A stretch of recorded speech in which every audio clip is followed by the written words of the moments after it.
Good afternoon for the first time this PRL season, ladies and gentlemen. My apologies for this video being up a little late. Had some issues with my just put in the fastest lap. Good job. editing software. And we put in a banker there, but on our out lap for our actual really good attempt, we get this and next lap invalidated, so I have to go around really slowly to conserve fuel. And it was quite bad this second run because compromised on the tyre where you can see they're already 1% and even 2% on the left rear come around the last turn to start the lap. Somehow we were up, but unfortunately offline to the first part of the sweepers there. Lost me some time in the second part. I qualified a lowly 5th, everyone well off their PBs I assume. Good job from Kart Dude and Squag to put their cars on the front row. Danny and I disappointingly having done 21s in practice, not even getting into low 22s, so we lined up on the third row and it was 3 wide heading into turn 1 between the Force India Haas and Renault.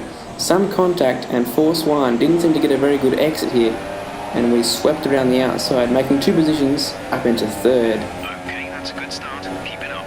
Now we have Squag and Kart Dude to contend with. We know Kart Dude.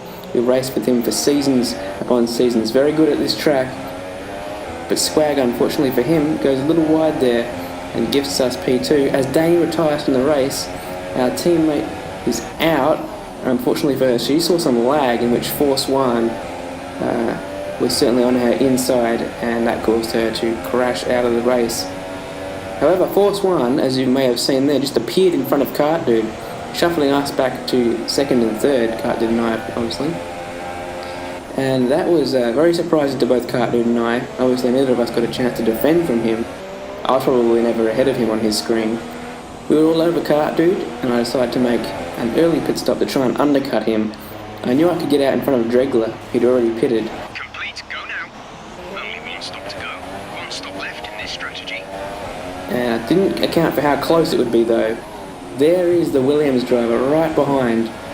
Looks like he's on a 2-stop though, because he's put the super softs on and pitted a little bit too early for that to get to the end. The only problem we had was this Toro Rosso in front of us, Danielson.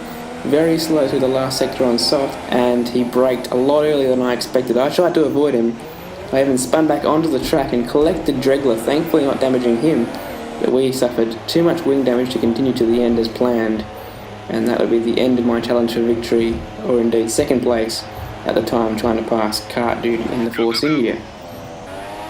We came out of the pits way down, well out of the points, behind the 2 Mercs in 13th.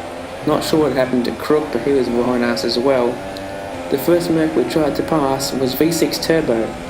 Bit of a lock up from him, he's on the worst tyre at this point. A little bit of contact, and I just bounced off the wall, but he sort of collides with me.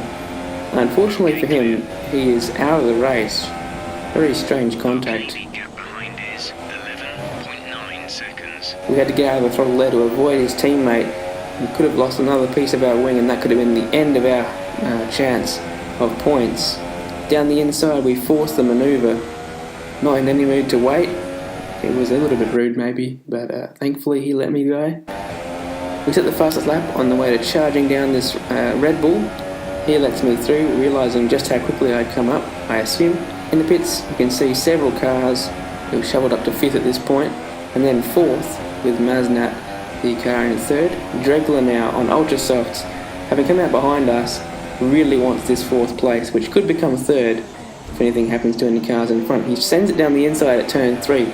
Really wasn't expecting that. I'm accustomed to battling Dregler on old games, and I didn't realise, well, I don't remember him being this aggressive, let's just put it that way.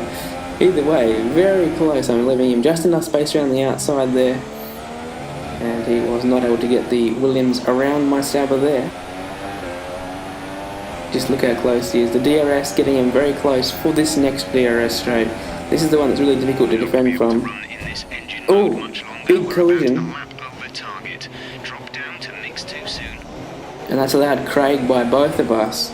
Very strange collision there. It's like he maybe went a bit too late to the inside, and he was too late on the brakes anyway. Don't think he would have made the corner.